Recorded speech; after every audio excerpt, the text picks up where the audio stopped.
चलिए, तो next term पे हम लोगों ने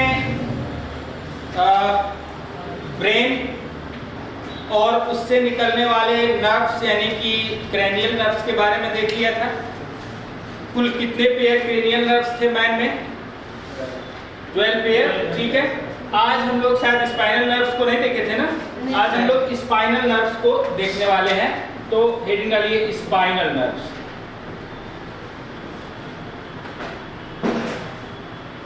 स्पाइनल नर्व्स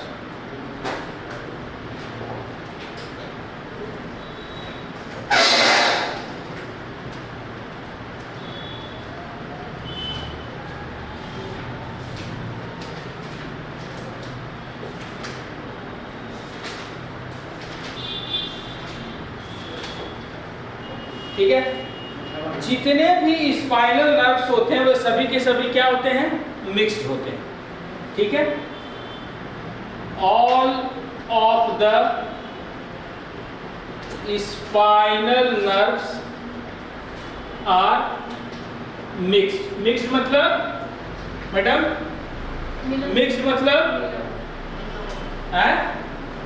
सेंसरी और मोटर दोनों होते हैं, है ना।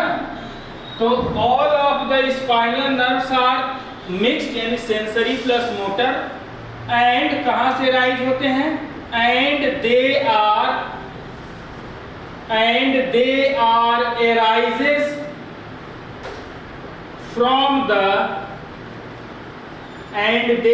arises from the dorsal horn, जो सिंग जैसी रचना निकला हुआ था ना, dorsal horn of grey matter.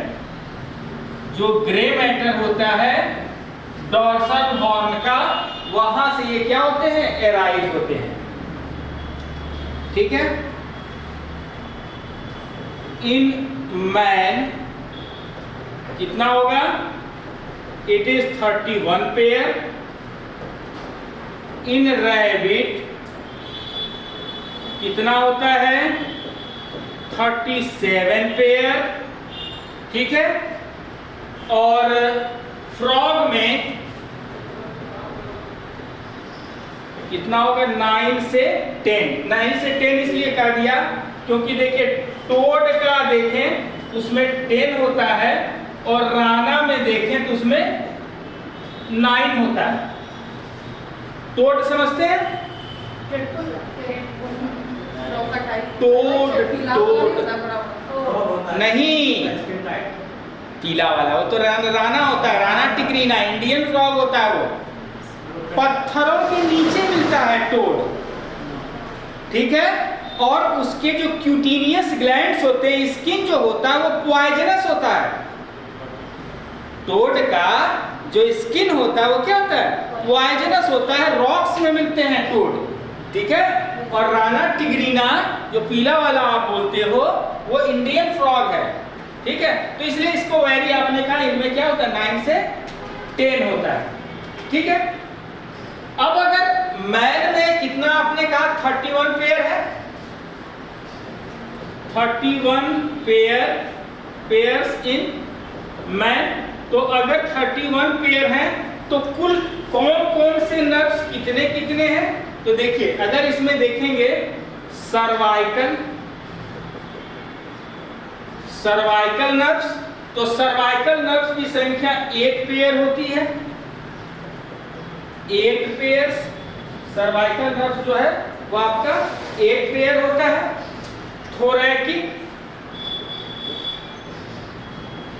थोरैकिक nerves 5 pairs होते हैं।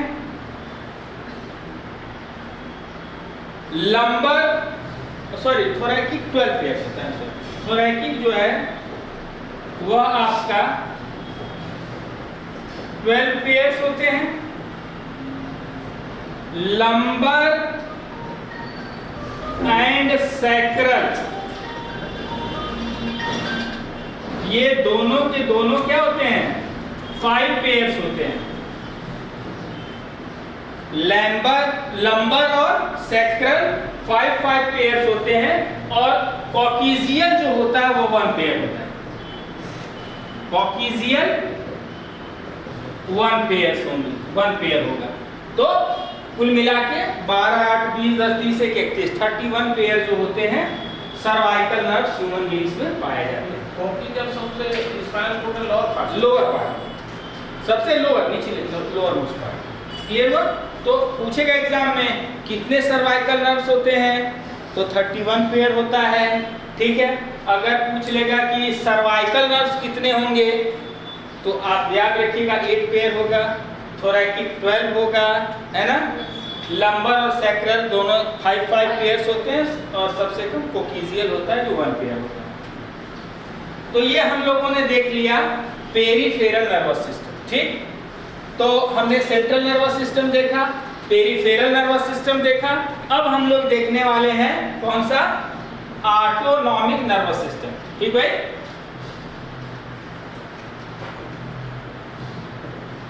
ऑटोनॉमिक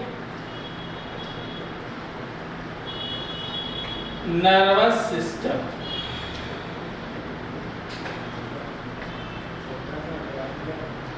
ऑटोनॉमिक नर्वस सिस्टम यानी स्वायत्त तंत्रिका तंत्र। ठीक है, तो ये क्या होता है, internal activities of visceral organs. Visceral organs मतलब आपके लंग्स, इंटेस्टाइन, स्टमक, वो जो है वो। तो internal activities of visceral organs are controlled by a system, are controlled by a system. एक सिस्टम के द्वारा कंट्रोल होता है, किसके, गैंग्लिया या नर्व्स के। Controlled by a system of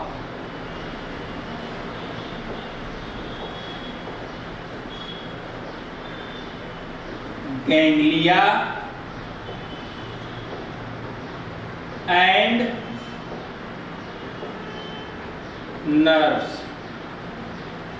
ganglia and nerves, ganglia and nerves which form, जो कि क्या बनाते हैं, यही दोनों क्या बनाते हैं, which form ANS, autonomic nervous system. तो ऑटोनॉमिक नर्वस सिस्टम में गैंग्लिया आता है और नर्व्स आते हैं। ये जितने के हैं सारे के सारे all of these is associated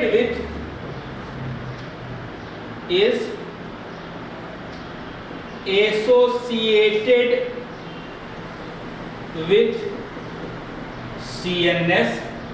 जितने हैं गैंग्लिया या नर्व्स वो आपके CNS से एसोसिएटेड होते हैं and act on all involuntary organs, and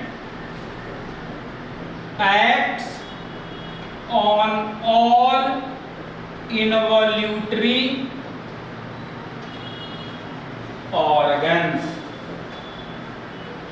मतलब इन्वॉल्यूटरी मतलब अनैच्छिक, ऐसा अंग जिसके ऊपर आपकी इच्छा का कोई प्रभाव न पड़े। अनैच्छिक अंग जितने होते हैं शरीर के, वो सभी के सभी जो होते हैं सेंट्रल नर्वस सिस्टम से जो है इनके गैंग्लिया और नर्व्स जो होते हैं वो एसोसिएटेड। ठीक है, कौन डिस्कवर किया था?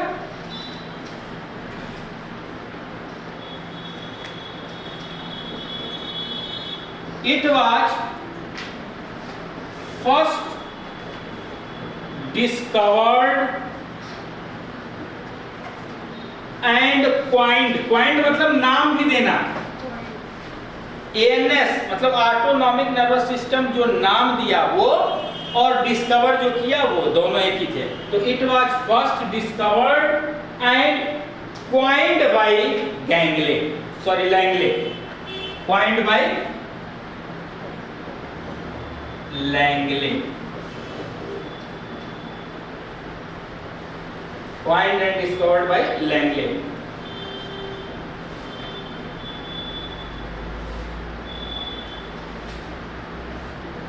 It is well developed in mammals and in other vertebrates. Mammal में और दूसरे वर्टिब्रेट्स में ये बहुत ज्यादा विकसित होते हैं, ठीक है। और पता ही है, हमने शुरू में ही बताया, it is of two types, ये दो तरह के होते हैं। कौन से दो तरह के हैं? एक है आपका sympathetic autonomic nervous system, sympathetic autonomic nervous system, जिसे आप शॉर्ट में सेंस बोलते हो, और दूसरा है पैंस यानी पैरासिम्पैथेटिक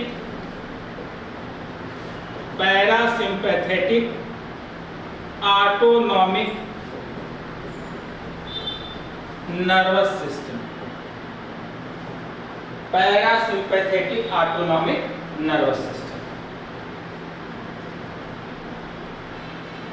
ठीक।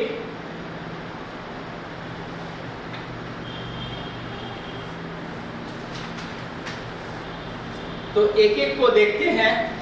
सबसे पहले हम लोग देखते हैं सेंस।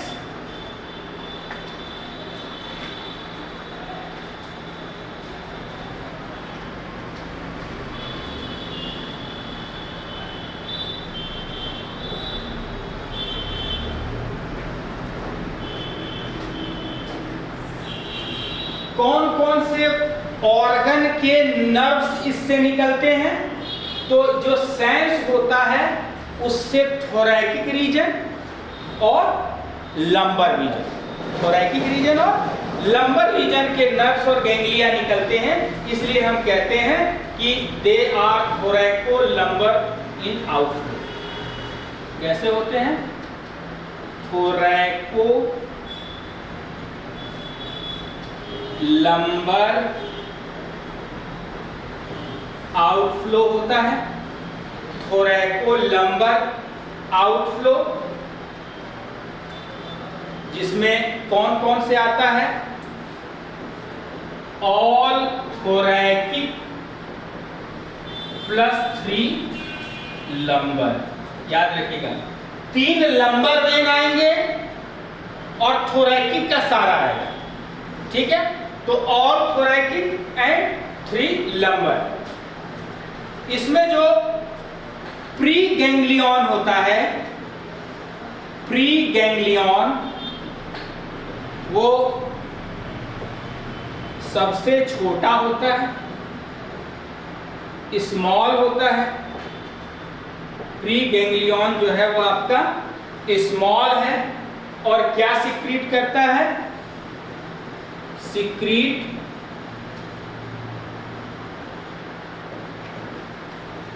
एसिटिलकोलिन। क्या सिक्रीट करेगा? एसिटिलकोलिन सिक्रीट करेगा। जबकि जो पोस्ट गैंग्लियन है, पोस्ट गैंग्लियन ये आपका वो लार्ज है, सबसे बड़ा है। पोस्ट गैंग्लियन क्या है? वो लार्ज नहीं, लॉन्ग बोलेंगे ना इसको। क्या होगा? ये लॉन्ग है।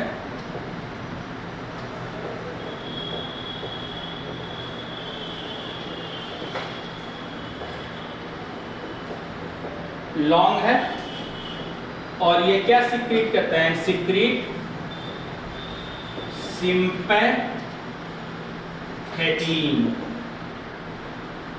क्या सिक्रीट करेगा? सिम्पैथेटिन। या इसी को क्या बोलते हैं? Norepinephrine. Norepinephrine. epinephrine, norepinephrine, sympathetin या norepinephrine। ये करता क्या है, क्या करेगा? हाँ नहीं, ये सेंस की बात हो रही है ना। It increase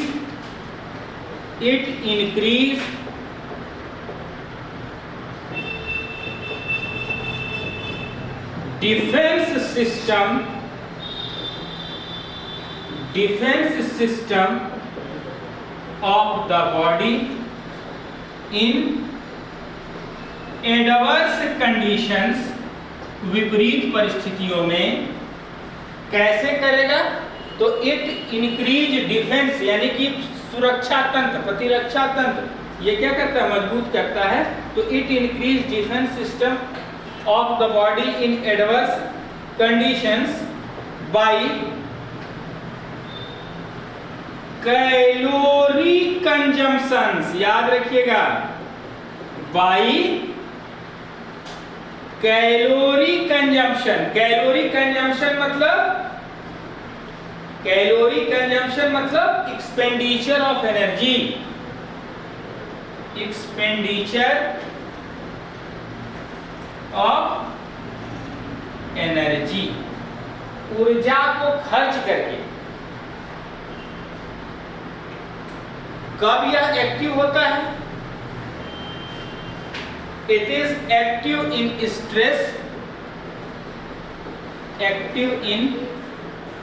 स्ट्रेस, तनाव में, स्ट्रेस, पेन, फियर और एंगर, दर्द में, भय में और क्रोध में, ये ज्यादा एक्टिव होता है। And anger, active in stress, pain, fear and anger.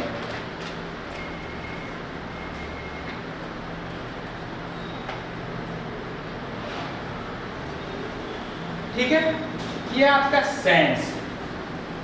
दूसरा है आपका पेंस। तो सेंस का जो आउटफ्लो था वो कैसा था? थोरैकोलम्बर। इसका जो आउटफ्लो होगा वो कैसा होता है? क्रैनियोसैक्रल आउटफ्लो। मस्तिष्क से और सैक्रल वाले हिस्से से जो नर्व्स निकलेंगे वो इनके कंट्रोल में होंगे। तो इसलिए क्या होगा? क्रैनियोसैक्रल आउटफ्लो होगा। क्रैनियल में कौन कौन से नर्व्स आते हैं? तो क्रैनियल में आता है थर्ड, 7, 9 और 10। Third, 7, 9 and 10 nerves. और सैक्रल में आता है आपका, सैक्रल में आता है second, third and fourth nerves. Second, third and fourth nerves ये आते हैं। क्रैनियोसैक्रल इसका आउटफ्लो होगा। क्रैनियल में आपका थर्ड, 7, 9 और 10 नर्व्स आएंगे, जबकि सैक्रल में सेकेंड, थर्ड और फोर्थ नर्व्स आएंगे। ये क्या सीक्रेट करेगा? वो तो दोनों सीक्रेट कर रहा था, एसिटिल कोलिन और सिंपैथेटिन दोनों, लेकिन ये केवल एक चीज सीक्रेट करता है। It only secrete acetylcholine. It only secrete acetylcholine. ये केवल एसिटिल कोलिन को सीक्रेट करते हैं। क्या करता है? Provide provide relaxation, comfort, provide relaxation, comfort, relaxation, comfort, pleasure at the time of rest. Pleasure at the time of rest. जब हम आराम कर रहे होते हैं तो ये शरीर को रिलैक्सेशन देता है, कंफर्ट देता है और प्लीजर देता है, आनंद देता है। ठीक है,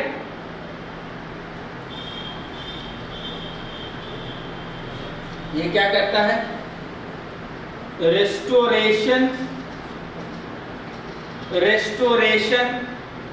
and conservation of energy takes place. Restoration and conservation of energy takes place. Energy को कंजर्व करता है। अब किस बॉडी पर ये दोनों नर्व थोड़ा क्या प्रभाव करते हैं, ये भी थोड़ा एक चार्ट में लिख लेंगे क्योंकि एग्जाम में पूछ सकता है।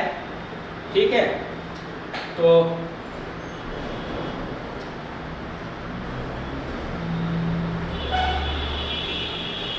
हम बनाते हैं, एक तरफ लिखते हैं ऑर्गन्स, दूसरी ओर लिखते हैं सेंस और तीसरी ओर लिखते हैं पेंस। इस ऑर्गन पर ये क्या प्रभाव डालता है? तो जैसे अगर हम कहें बीपी मतलब ब्लड प्रेशर है ना, ब्लड प्रेशर, तो सिंपैथेटिक ऑटोनॉमिक नर्वस सिस्टम क्या करता है? ब्लड प्रेशर इंक्रीज करता है। हम लिख नहीं रहे, सिंपल आप समझ जाइए। और ये क्या करता है? डिक्रीज करता है। ठीक है, ब्लड प्रेशर। उसी तरह से blood vessels to heart, blood vessels to heart, हृदय को जो ब्लड वेसल्स जाती है उस पर ये क्या प्रभाव डालता है? तो एक डायलेट करेगा और दूसरा क्या करेगा? कंस्ट्रिक्ट करेगा। मतलब एक जो है किसके कारण? सेंस के प्रभाव के कारण हृदय का जो ब्लड वेसल्स होगा वो डायलेट होगा, फैलेगा, और ये क्या करेगा? सिकुड़ेगा। तो डायलेट करेगा और ये कंस्ट्रिक्ट करेगा। उसी तरह से ब्लड वेसल्स टू लंग्स, फेफड़े को जो ब्लड वेसल्स जाते हैं, तो इसमें दोनों जो हैं, दोनों के दोनों डायलेट करते हैं, कंस्ट्रिक्ट नहीं करते, क्योंकि लंग्स बहुत जो है वो सेंसिटिव ऑर्गन है, थिन ऑर्गन है। ठीक है, तो दोनों डायलेट करेगा। लेक्राइमल ग्लैंड्स, लेक्राइमल ग्लैंड्स मतलब टीयर्स ग्लैंड्स, समझ गए, जिससे आंसू निकलता है हम लोगों का। तो लेक्राइमल ग्लैंड्स को ये स्टिमुलेट करेगा और ये क्या करेगा? इनहिबिट करेगा, है ना, ताकि आंसू निकले, और एक क्या करेगा? आंसू को निकलना बंद करेगा। ठीक है, उसी तरह से देखते हैं हार्ट बीट, हृदय स्पंदन, हार्ट बीट की बात करते हैं। तो ये सेंस क्या करता है? हार्ट बीट बढ़ाता है और ये हार्ट बीट को घटाता है। ब्रीथिंग एंड बीएमआर की अगर बात करें, ब्रीथिंग माने जो श्वासोच्छ्वास करते हैं, सांस जो हम लोग लेते हैं, ब्रीथिंग, एंड दूसरा होता है बीएमआर। बीएमआर समझते हैं? Basal metabolic. ये क्या होता है? एक लोग बोलिए, क्या होता है? अरे बीएमआर क्या है? बिना बीएमआर के आप बीमार हो जाइएगा। The minimum amount of energy which is responsible for your existence, ऊर्जा की वह न्यूनतम मात्रा जो आपके जीवन को बनाए रखने के लिए आवश्यक है, वही बेसल मेटाबॉलिक रेट है, आधारीय उपापचयी दर। समझ गए? आधारी उपापचयी दर। ठीक है? क्या हुआ साईं? सब ठीक है? हाँ तो मुस्कुराइए। भगवान ने दांत दिखाने का मौका दिया है, हंसने का मौका दिया है। कुछ दिन के बाद दिखाना भी चाहेंगे तो नहीं दिखेगा। दिखेगा क्या? सब दांत बाहर रहेगा। हंसिए, बहुत टेंशन लेके नहीं जीना है। ठीक है ना? तो ब्रीथिंग एंड बीएमआर क्या करता है? ब्रीथिंग और बीएमआर, ये ब्रीथिंग और बीएमआर को बढ़ाएगा और ये ब्रीथिंग और बीएमआर को घटाएगा। ठीक है? फिर उसी तरह से यूरिनरी ब्लैडर, यूरिनरी ब्लैडर मूत्राशय। तो यूरिनरी ब्लैडर को क्या करेगा? एक रिलैक्स करेगा, एक क्या कर देगा? रिलैक्स कर देगा, और दूसरा क्या करेगा? कॉन्स्ट्रिक्ट करेगा।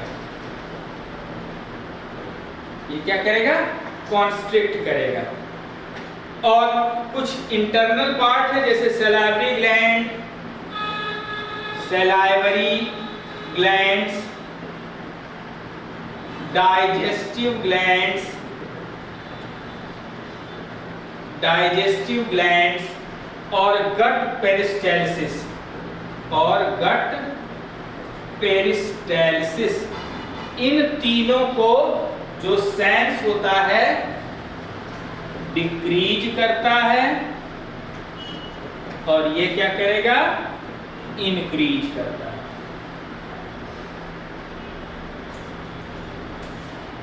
ठीक है?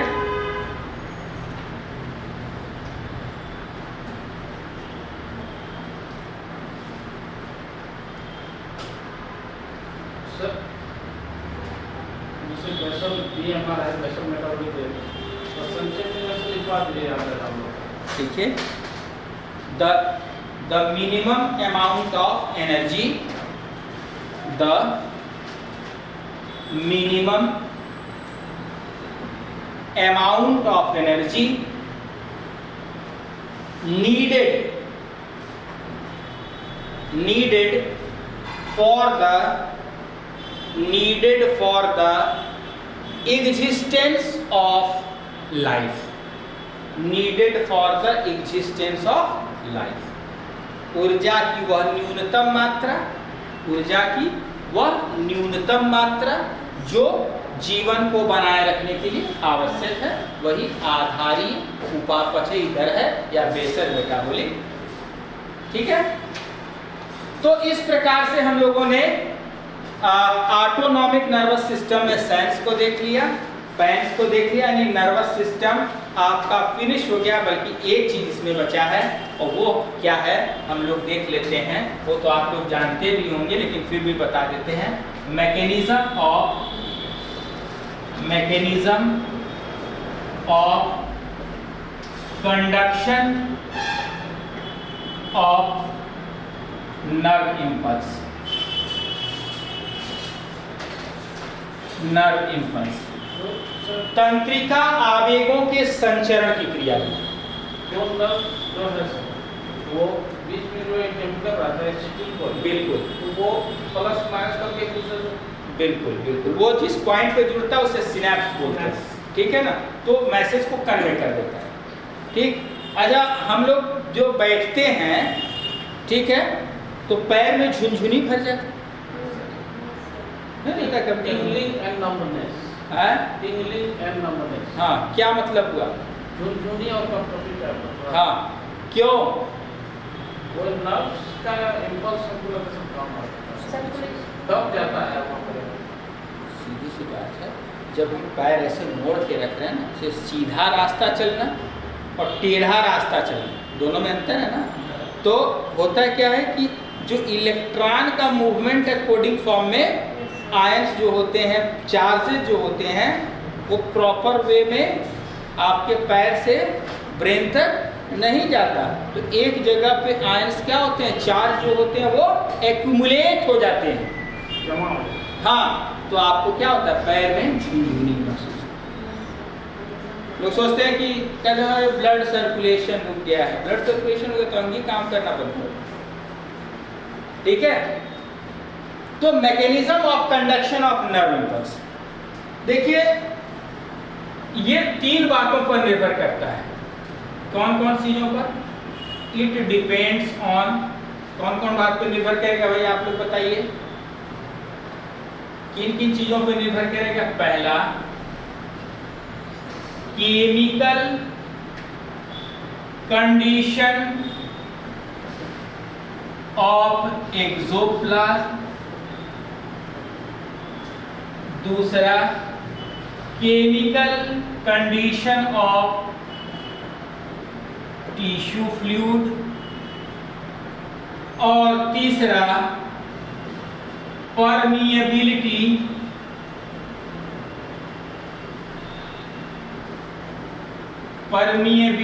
ऑफ एक्सोलेमा और न्यूरीलेमा। एक्सोलेमा या न्यूरीलेमा की पारगम्यता पर, ठीक है। किन किन तीन बातों पर डिपेंड करेगा? केमिकल कंडीशन ऑफ एक्सोप्लाज्म, देखिए जैसे सपोज कीजिए ये आपने न्यूरॉन बनाया, नर्व सेल्स बनाया, तो ये जो आपने नर्व सेल्स न्यूरॉन बनाया है यहाँ क्या भरा है? एक्सोप्लाज्म। क्या इसमें? एक्सोप्लाज्म, बोलिए, ये एक्सोप्लाज्म है। एक्सोप्लाज्म के बाहर जो आपका यहाँ मेम्ब्रेन है, ये कौन सा मेम्ब्रेन है? लिखा था ना, एक्सोलेमा या न्यूरीलेमा, एक्सोलेमा या न्यूरीलेमा, बोलिए। तो ध्यान दीजिए ये अंदर क्या है? एक्सोप्लाज्म। इस एक्सोप्लाज्म को सराउंड करने वाला मेम्ब्रेन क्या है? एक्सोलेमा और न्यूरीलेमा। और इस न्यूरीलेमा के बाहर यहां क्या है? यहां क्या है? यहां आपका टिश्यू फ्लूइड है, ऊतक द्रव्य है, या इसी को आप ECF बोलते हो, एक्स्ट्रा सेलुलर फ्लूइड बोलते हो, है ना। तो आपने क्या कहा कि जो कंडक्शन ऑफ नर्व इम्पल्स है, नर्व इम्पल्स का कंडक्शन जो है वो 3 बातों पर निर्भर करेगा। कौन कौन 3 बातों पर निर्भर करेगा? एक तो एक्सोप्लाज्म का रासायनिक दशा कैसी है, केमिकल कंडीशन ऑफ एक्सोप्लाज्म, समझ रहे ना। एक तो हो गया एक्सोप्लाज्म का केमिकल कंडीशन, रासायनिक दशा। दूसरा होगा बाहर जो फ्लूइड भरा है इसकी रासायनिक दशा, chemical condition of tissue fluid. और तीसरा जो है वो ये महाराज जो है कौन? एक्सोलेमा या न्यूरीलेमा। ये कितने परमिएबल है, मतलब इस दरवाजे को हम अगर मेम्ब्रेन मान लेते हैं तो इधर आप हो जाए, उधर कुछ लोग हो जाए, तो आपका केमिकल कंडीशन क्या कहता है कितने लोग को आप इधर आने दीजिएगा, उसका केमिकल कंडीशन क्या कहता है वो कितने लोग को उधर जाने देगा। और इसके बाद फिर ये निर्भर करेगा कि इस दरवाजे से कौन पार कर पाएगा, और हाथी थोड़ा पार करेगा। बात समझते हैं? तो 3 बातें मैंने कही, 3 बातों पर निर्भर करेगा, ऊतक द्रव्य के रासायनिक दशा पर, एक्सोप्लाज्म के रासायनिक दशा पर, और तीसरा एक्सोलेमा की परमिएबिलिटी पर, ठीक है। तो इस प्रकार से अगर हम देखें, in this way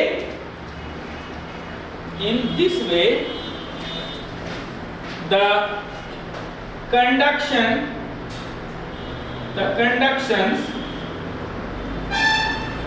depends on following 2 points, 2 बिंदुओं पर निर्भर करेगा। कौन कौन सा? एक होगा आपका रेस्टिंग, एक होगा आपका रेस्टिंग मेम्ब्रेन पोटेंशियल्स, जिसे हम लोग शॉर्ट में क्या बोलते हैं? आरएमपी। और दूसरा होता है एक्शन पोटेंशियल यानी एपी। रेस्टिंग मेम्ब्रेन पोटेंशियल और एक्शन पोटेंशियल क्या है? अब देखिए, एक एक को बात कुछ बहुत सिंपल सी है, डायग्राम से इसको फिनिश करना है। रेस्टिंग मेम्ब्रेन पोटेंशियल क्या है? रेस्टिंग मेम्ब्रेन पोटेंशियल में एक चीज होता है जिसे हम लोग बोलते हैं क्या? Sodium potassium pump. Resting membrane potential में क्या होता है? Sodium potassium pump. ये क्या होता है? देखिए आगे बढ़े।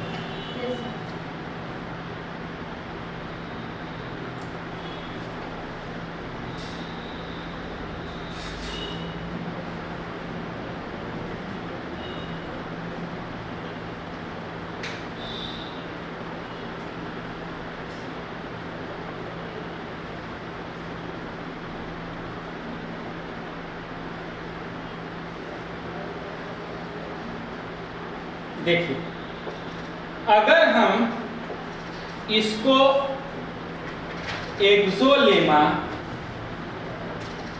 या न्यूरीलेमा मान लेते हैं, इस साइड मान लेते हैं हम क्या है? एक्सोप्लाज्म, एक्सोप्लाज्म या न्यूरोप्लाज्म, ठीक। और दूसरी तरफ क्या है आपका? टिश्यू फ्लूइड, या इसी को बोलते हैं एक्स्ट्रा सेलुलर फ्लूइड यानी कि ECF, एक्स्ट्रा सेलुलर फ्लूइड, ठीक है। होता है क्या? याद रखिएगा हमेशा कि जो एक्सोप्लाज्म होता है उसमें पोटेशियम आयन का कंसंट्रेशन ज्यादा होता है। इसका कंसंट्रेशन होगा ज्यादा पोटेशियम आयन का, किसके कंपैरिजन में? सोडियम आयन के कंपैरिजन, ठीक।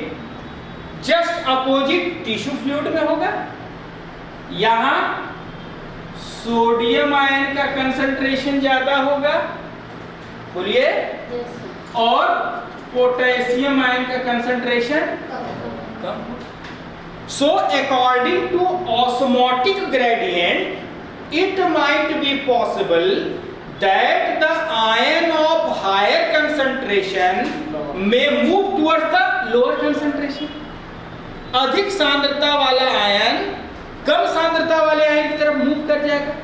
एंड इफ इट हैपेंड, और यदि ऐसा होता है तो क्या होगा? द क्या कह सकते हैं उसको?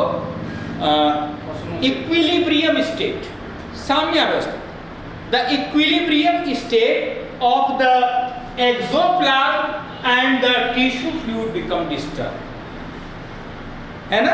क्या हो जाएगा? दोनों अगर ज्यादा ऐसे कर देगा तो इसमें अधिक सांद्रता वाला चल जाएगा तो क्या होगा? इसके इक्विलिब्रियम स्टेट पे क्या होगा? वो कर देगा। तो अब इसमें देखिए मैंने क्या बोला? हाँ, तो लो कंसंट्रेशन वाला, क्योंकि ऑस्मोसिस में क्या होता है कि लो कंसंट्रेशन से हाई कंसंट्रेशन की तरफ है, तो इसके इक्विलिब्रियम स्टेट में कोई दिक्कत ना हो, इसलिए एक्सोप्लाज्म क्या करता है? देखिए ध्यान से समझिएगा।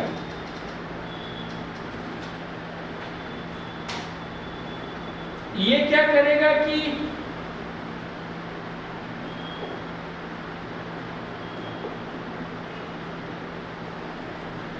दो सोडियम आयन को ट्रांसफर करेगा कहां?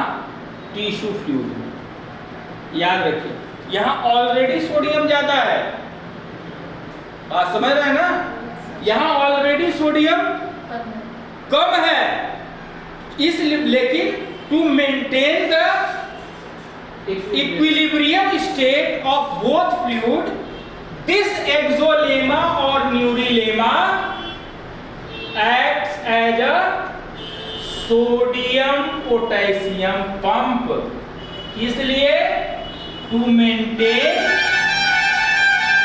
Equilibrium state, to maintain equilibrium state, equilibrium state को मेंटेन करने के लिए अब यह एक्सोलेमा या न्यूरिलेमा कैसे काम करने लगेगा? सोडियम पोटेशियम पंप की तरह।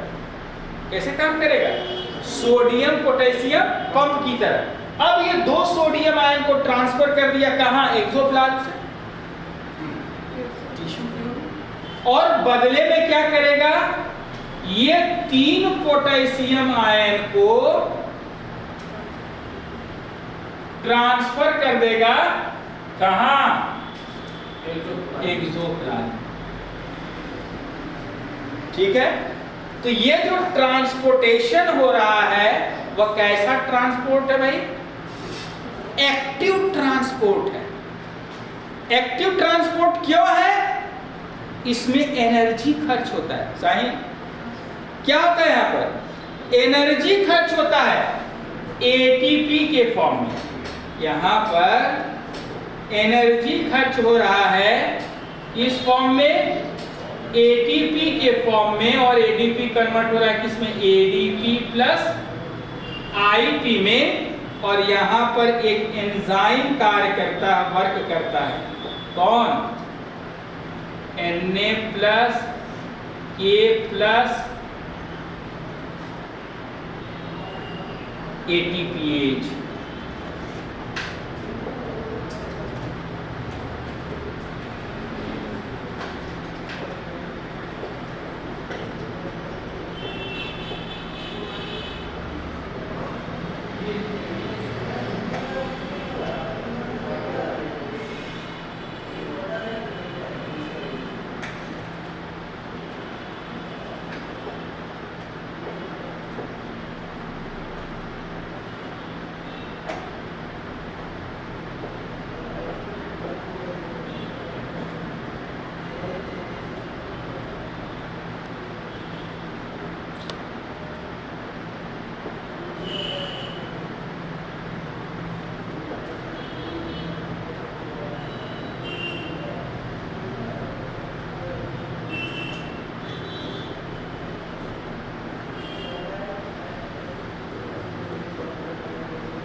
जहां पर ये क्या है? Na प्लस के प्लस एटीपीएज एंजाइम। अब देखिए सोडियम पोटेशियम पंप हो गया।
हो गया।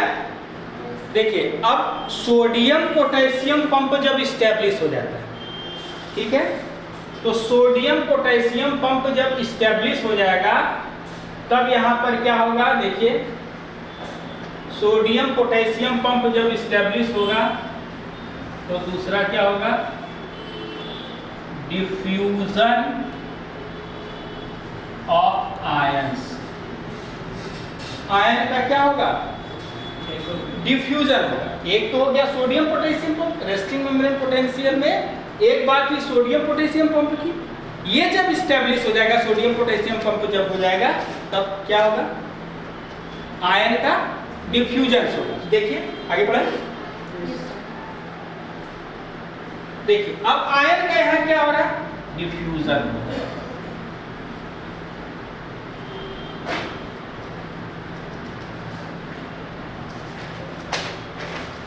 क्या डिफ्यूजन होगा, ये क्या है आपका एक्सोलेमन, बोलिए, ये क्या है एक्सोप्लाज्म, ये क्या है टिश्यू फ्लूइड, यही है ना। अब आयन का डिफ्यूजन होगा और इसका जस्ट अपोजिट होगा, क्या, अभी तक ये यहां से 3 पोटेशियम ले रहा था एक्सोप्लाज्म, एक्सोप्लाज्म में जिसका कंसंट्रेशन ज्यादा था वही ले रहा था। टिश्यू फ्लूइड में भी सोडियम आयन का कंसंट्रेशन ज्यादा था तो टिश्यू फ्लूइड ले रहा था, तो क्या करेगा, अब देखिए क्या करेगा, यहां से 3 पोटेशियम आयन को फ्रीली, डिफ्यूजन क्या है, फैसिलिटेटेड डिफ्यूजन है, यहां पर किसी भी प्रकार का एनर्जी का एक्सपेंडिचर नहीं होता है, तो 3 पोटेशियम आयन को ये भेजेगा कहां, टिश्यू फ्लूइड में, और बदले में क्या करेगा, यहां पर 2 सोडियम आयन जो होगा वो इधर आएगा, ठीक है।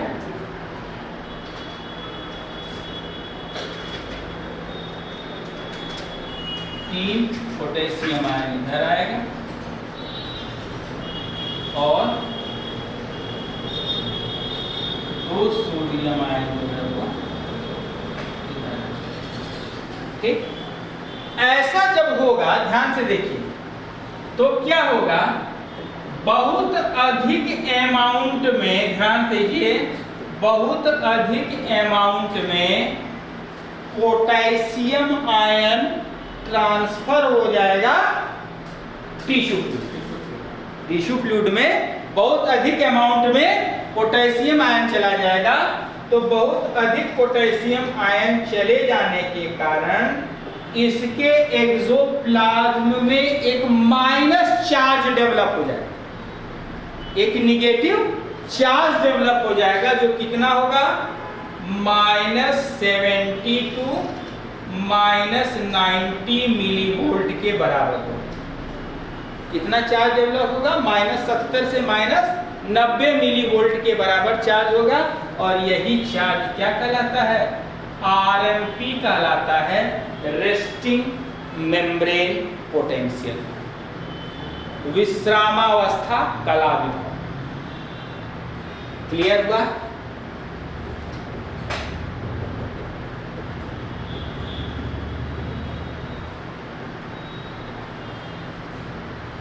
क्लियर।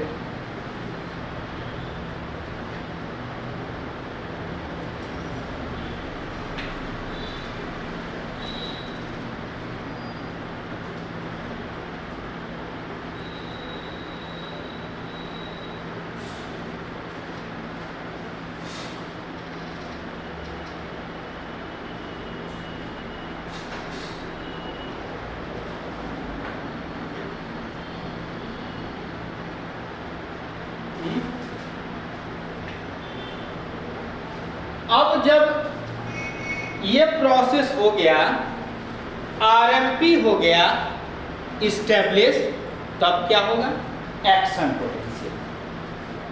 आरएमपी इस्टेब्लिश हुआ, अब क्या होगा, दूसरा एक्शन पोटेंशियल।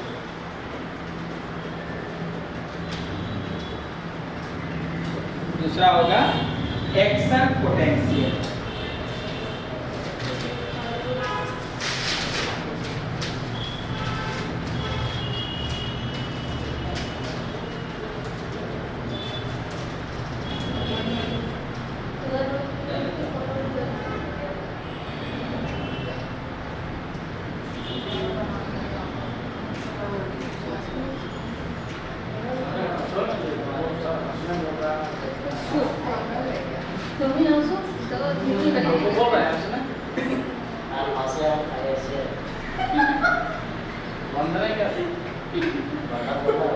ठीक है, अब क्या होगा, एक्शन पोटेंशियल होगा। एक्शन पोटेंशियल क्या होगा, देखिए, अगर आप किसी एक्सोलेमा या न्यूरीलेमा को, एक्सोलेमा और न्यूरीलेमा को किसी पर्टिकुलर पॉइंट पर स्टिमुलस दें, ठीक है, किसी पर्टिकुलर पॉइंट पर स्टिमुलस दें। जैसे मान लो ये आपका एक्सोप्लाज्म है, ये आपका टिश्यू फ्लूइड है। एक्सोप्लाज्म में कैसा चार्ज आ गया था,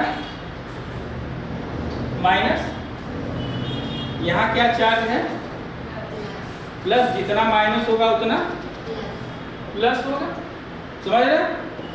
ये कौन से कंडीशन में है, ये तब कंडीशन है जबकि क्या हुआ है, आरएमपी स्टेब्लिश है, कितना, -70 टू -90 मिली। ठीक, ये कंडीशन है। इस कंडीशन पे अगर आप किसी पॉइंट पर कोई स्टिमुलस दें, जैसे इलेक्ट्रिकल स्टिमुलस दें, जिस पॉइंट पर आप इलेक्ट्रिकल स्टिमुलस देंगे, कोई भी तरह का उद्दीपन अगर आप दिए न्यूरॉन को, तो जब आपने न्यूरॉन को उद्दीपन दिया, कोई स्टिमुलस दिया, तो स्टिमुलस देने के बाद होता क्या है, उस पॉइंट पर एक्सोलेमा या न्यूरीलेमा का, ध्यान दीजिएगा, सोडियम आयन के लिए परमिएबिलिटी, किसके लिए परमिएबिलिटी, सोडियम आयन के परमिएबिलिटी का चैनल ओपन हो जाता है। मतलब इस टिश्यू फ्लूइड से एक्सोप्लाज्म में बहुत ढेर सारा सोडियम आयन इंटर करने लगता है। बात समझ, क्या सोडियम आयन के आवागमन का चैनल ओपन हो जाएगा और सोडियम आयन बहुत अधिक मात्रा में क्या होगा, इस टिश्यू फ्लूइड से एक्सोप्लाज्म में आने लगेगा। तो आने लगेगा तो क्या होगा, जिसे सपोज कीजिए अभी आपने कहा यहाँ पे कौन सा चार्ज है, तो आपने कहा कि अभी यहाँ पर प्लस प्लस प्लस चार्ज था। तो जब ऐसा होगा तो सोडियम आयन जब ज्यादा आने लगेगा तो होगा क्या, नीचे का जो चार्ज होगा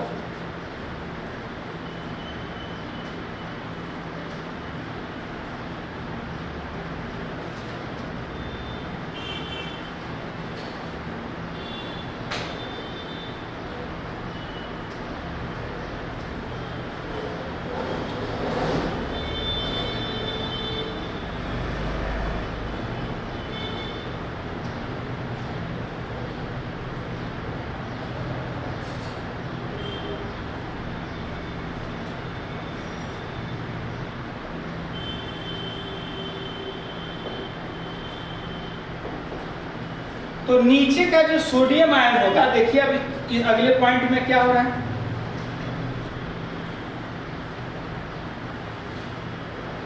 मान लीजिए चार्ज यहां से यहां आया, ठीक, फिर यही चार्ज यहां से बढ़ के यहां आएगा। बोलिए, ये चार्ज आगे जाएगा, ऐसे बढ़ेगा चार्ज। तो इस पॉइंट पर क्या होगा, जहां पर सोडियम आयन अंदर आ गया और पोटेशियम आयन ऊपर चला गया, यानी कि यहां पर क्या होगा, ऊपर की तरफ माइनस चार्ज हो जाएगा, नीचे की तरफ क्या होगा, प्लस चार्ज हो जाएगा।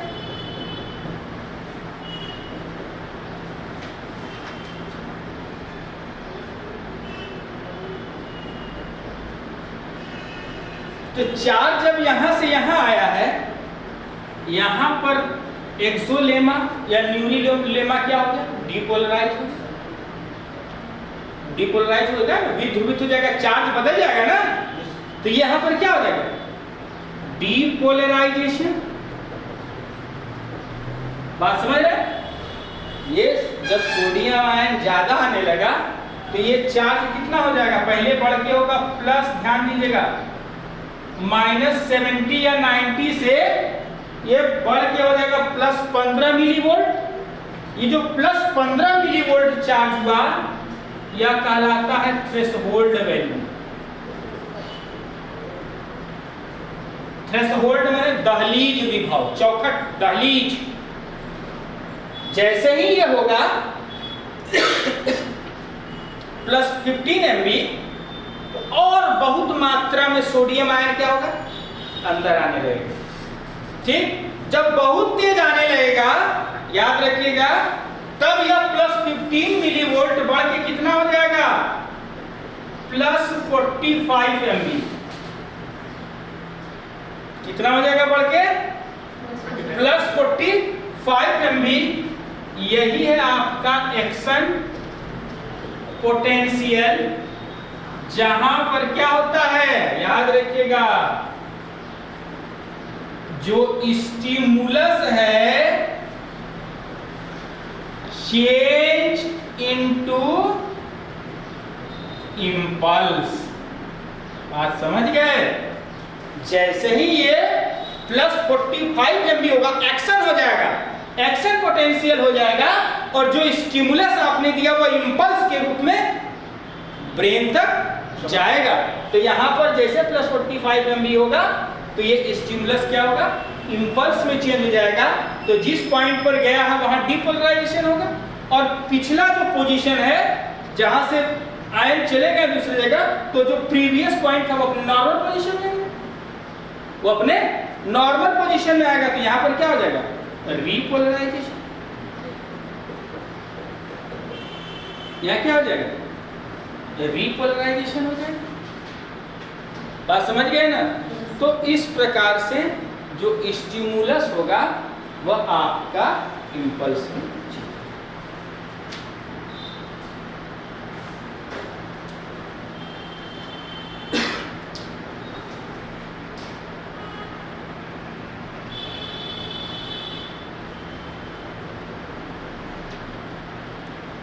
एसिटाइल सिस्टम एक्सोप्लाज्म में डिसॉल्व रहेगा सर जी। एसिटाइल कोलिन जो है, हाँ, एक्सोप्लाज्म में ना डिसॉल्व रहेगा, एक्सोप्लाज्म में डिसॉल्व फॉर्म में मिलता है। जैसे सर स्टिमुलस हुआ तो डिपोलराइजेशन हो गया, अब रेस्ट का जो इधर जो है चार्ज तो रिपोलराइजेशन में रिपोलराइजेशन उस जगह पर कुछ हुआ नहीं, कुछ हुआ नहीं, इसलिए वहां से सेंसरी जाएगा, मोटर नर्व जाएगा। जिस जगह पर स्टिमुलस। हाँ, ठीक। अब ये जो कंडक्शन होगा ना इंपल्स का, बन गया, जो कंडक्शन होगा इंपल्स का, ये दो तरह का होगा, conduction of impulse are of two types. दो तरह के होंगे, जो इंपल्स होगा, कंडक्शन जो होगा वो कितने तरह के होंगे, दो तरह का होगा। एक होगा नॉर्मल और स्पाइक कंडीशन, सॉरी, नॉर्मल और स्पाइक कंडक्शन।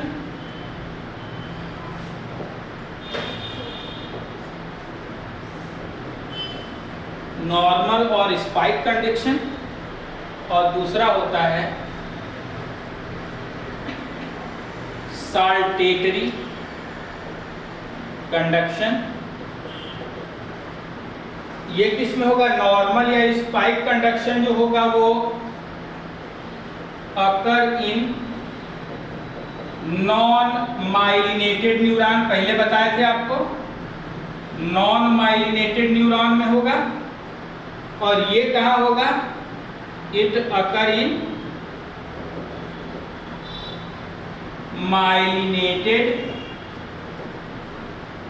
न्यूरॉन। कहाँ होगा? माइलिनेटेड न्यूरॉन होगा। Here conductions takes place, here conduction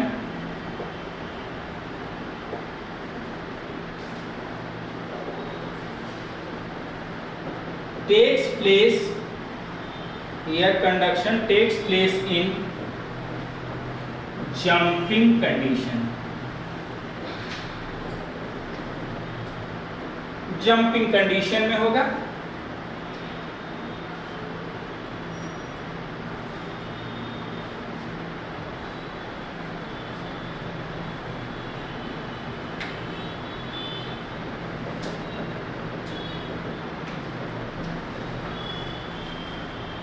ये एक्सॉन है,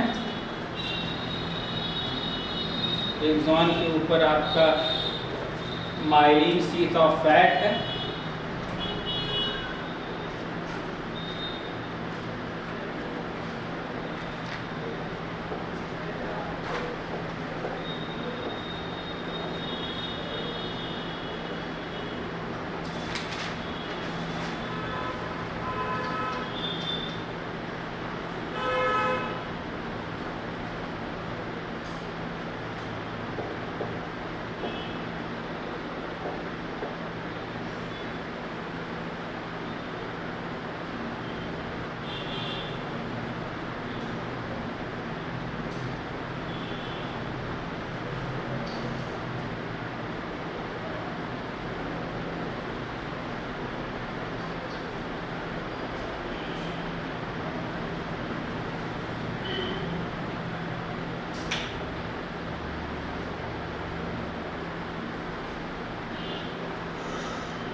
माइलिन शीथ ऑफ फैट है, और ये आपका क्या है? इम्पल्स।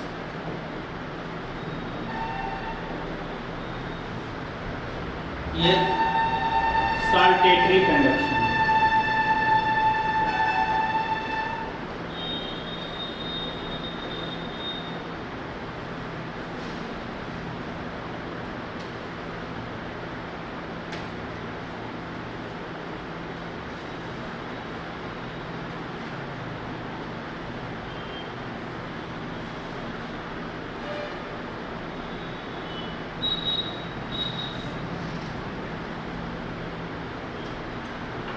ज़्यादा टाइमिंग लगता है इसका understood.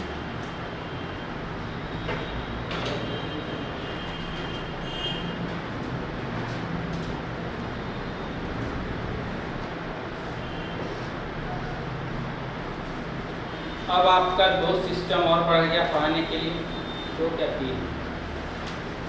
Muscular system, skeletal system, endocrine system और रिप्रोडक्टिव सिस्टम। 4 सिस्टम है। हाँ, तो इसके बाद फिर क्या, उसके बाद फिर टैक्सोनॉमी है, आपका एनिमल क्लासिफिकेशन है।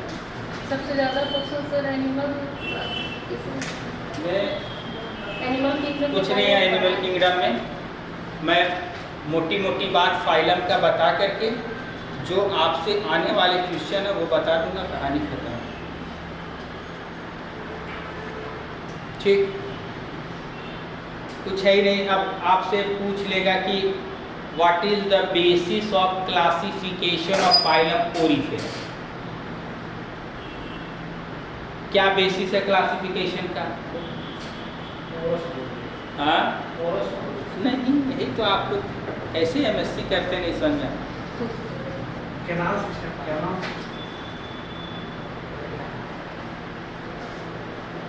The basis of classification is the presence of spicules, कंटिकाएं जो होती हैं उनमें। What is the basis of classification of phylum Protozoa? Locomotory organelles.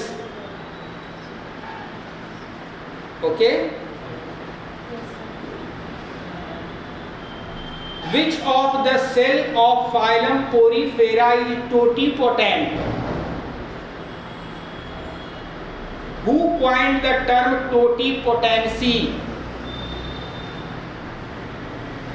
Which of the cell is responsible for spicule formation? Which one of the special cell which is only found in poriferans? The cavity found in poriferans are called. The cavity found in coelentrates are called. Which of the special cell only found in cnidarians? ये सब question exam में आता है, कुछ नहीं। जो समझने वाला था फाइलम, अरे सॉरी ये फिजियोलॉजी था, उसमें क्या कुछ नहीं। आपको आज हम क्लासरूम में स्टाम्प पेपर पे लिख के दे देते हैं कि जितने लोग हैं मन से पढ़ लीजिएगा, सबका सिलेक्शन हो जाएगा।